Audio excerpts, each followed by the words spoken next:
नमस्कार साथियों, मैं गिरधर शर्मा आज आपके सामने हाजिर हूँ देश की आर्थिक कौम अग्रवाल समाज के शक्तिपीठ अग्रवा धाम से।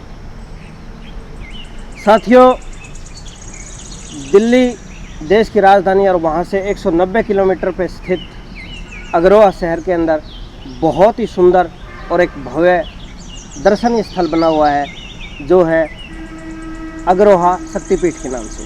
उसके प्रदेश प्रवक्ता श्री विपिन गोयल जी मेरे साथ हैं। अग्रोहा शक्तिपीट अगर विभूति स्मारक पर आप लोग आए, सबसे पहले मैं आपका स्वागत करता हूं और आपके सभी दर्शकों को भी मेरा नमस्कार। जी सर, जो ये शक्तिपीठ बना हुआ है, ये कब बना और इसका मुख्य उद्देश्य क्या है बनाने का? गिरधर जी, ये अखिल भारतीय अग्रवाल सम्मेलन बनने के पीछे एक बहुत बड़ी कहानी है। 1947 की स्वतंत्रता संग्राम जो हमारा हिंदुस्तान का हुआ, हमने जो आज़ादी ली, उसमें अग्रवाल वैश्य समाज का बहुत बड़ा योगदान था। जी। उस लड़ाई के दौरान 29% के लगभग हिस्सा अग्रवाल वैश्य समाज का था, जिन्होंने स्वतंत्रता की लड़ाई में अपना अहम योगदान दिया। आप जानते ही हैं, जैसे गरम दल का नेता लाला लाजपत राय एक तरफ अगुवाई कर रहे थे, दूसरी तरफ नरम दल के नेता महात्मा गांधी जी अगुवाई कर रहे थे, वो अग्रवाल वैश्य समाज से आते हैं। 1976 में अखिल भारतीय अग्रवाल सम्मेलन ने अग्रवा विकास ट्रस्ट की स्थापना की, जो आज अग्रवा धाम के रूप में अग्रवा में स्थित है। 1982 में ऑल इंडिया वैश्य फेडरेशन एक संस्था बनाई गई, जिसमें अग्रवाल और वैश्य समाज को मिलाकर एक सूत्र में बांधने का काम भी अखिल भारतीय अग्रवाल सम्मेलन के द्वारा किया गया।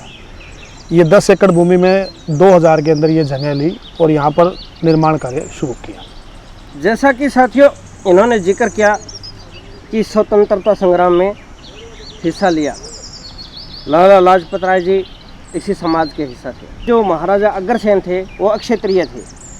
बाद में एक हवन होता है और उसके अंदर जब बलि प्रथा थी वो बंद की गई, तो उन्होंने वैश्य समाज में अपनी आस्था जताई और वैश्य के रूप में जाने लगे।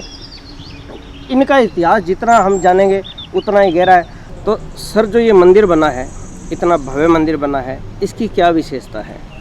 ये महाराजा अग्रसेन जी का, माँ माधवी जी का 18 पुत्रों के साथ हमने यहाँ मंदिर बनाया है। मंदिर अग्रसेन जी के बहुत हैं, पूरे इंडिया में है, लेकिन इस तरह का पूरा परिवार के साथ मंदिर बहुत कम है। तो हमने यहाँ अग्रोहा, जो महाराजा अग्रसेन जी की राजधानी होती थी, हमने उनका यहाँ ये भव्य मंदिर बनाया है। और यहाँ पूरे देश भर से अग्रवाल समाज के नहीं, 36 बिरादरी का लोग यहाँ पर आते हैं और यहाँ मन्नतें मांगी जाती है और मन्नतें पूरी होती हैं, ऐसी आस्था का केंद्र है ये। उसके बाद माँ माधवी अन्न क्षेत्र, जहाँ 24 घंटे भंडारा चलता है। कोई भी कभी भी यात्री आता है तो उसके लिए हम यहाँ भोजन की व्यवस्था करते हैं। 2 टाइम का भोजन हम अग्रोहा मेडिकल कॉलेज में भी निरंतर हमारे यहाँ से जाता है। इसके बाद आप देख रहे हैं कि हमारे यहाँ सरोवर है, 118 तीर्थों का जल यहाँ पर लाया गया है। ये सरोवर अपने पितरों के निमित्त उनको तर्पण करके उनकी सुख शांति, उनकी मुक्ति के लिए ये यहाँ पर सरोवर बनाया गया है। इसके बाद हमने एक म्यूज़ियम बनाया है। इस म्यूज़ियम में जो भी समाज के लिए एक प्रेरणा स्रोत है, हमने वहाँ उनकी पूरी चित्रावली की है। आपने जो आने वाली जनरेशन है उसके लिए इस म्यूज़ियम में वो जो इतिहास की चीज़ें वो सहज जी बिल्कुल जी।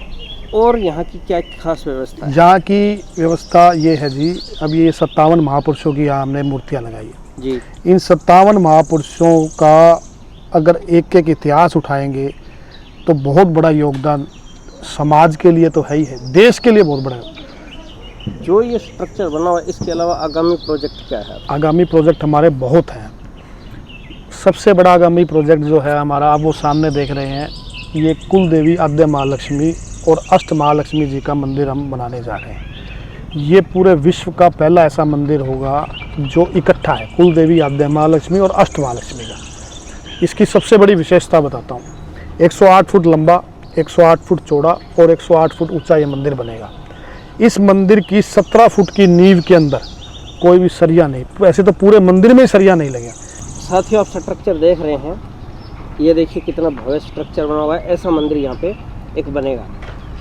दूसरा साथियों, जैसा इन्होंने बताया कि जो अयोध्या में श्री राम जन्मभूमि पे जो मंदिर बन रहा है, जो वहाँ के जो डिज़ाइन करता है आर्किटेक्ट हैं, वही टीम यहाँ पे काम कर रही है, वही ठेकेदार हैं, वही लोग बनाएंगे।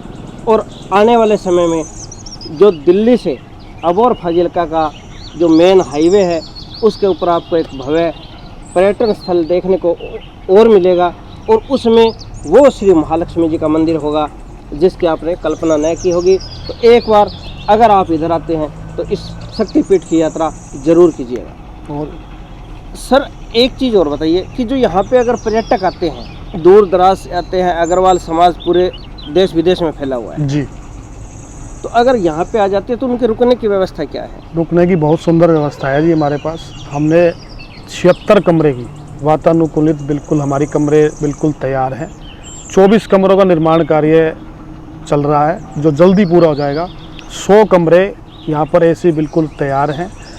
माँ माधवी अन्न क्षेत्र माधवी जी की कृपा से 24 घंटे चलता है, खाना भी और सोना भी और घूमना, यहाँ पर हर तरह की व्यवस्था है। हमने ये निर्णय लिया था पंचकुला की मीटिंग में कि महालक्ष्मी जी का जो हम मूर्ति बनाएंगे वो पत्थर की बनाएंगे। तो वहाँ प्रश्न उठा कि अग्रवाल समाज की महालक्ष्मी और मूर्ति पत्थर की, तो बोले क्या करना चाहिए? बोला जी मूर्ति भी चांदी की होगी और सिंहासन भी चांदी का होगा जी। 5 मिनट के अंदर 250 किलो चांदी वहाँ 5 मिनट के अंदर इकट्ठी होगी।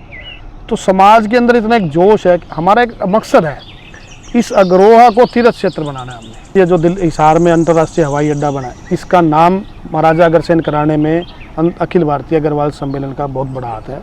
तो ये अखिल भारतीय अग्रवाल सम्मेलन के प्रयासों से अंतर्राष्ट्रीय हवाई अड्डे का नाम भी महाराजा अग्रसेन हमें मिला है।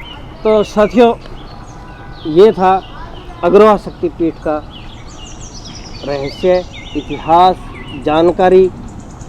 और यहाँ जो भी दर्शक आना चाहे वो देख सकते हैं कि बहुत भव्य सुविधा है और मंदिर है, यानी हर चीज़ अपने आप में नायाब है। तो साथियों एक बार यात्रा जरूर कीजिएगा। कैसी लगी हमारी वीडियो एक बार कमेंट करके ज़रूर बताइएगा। नमस्कार साथियों।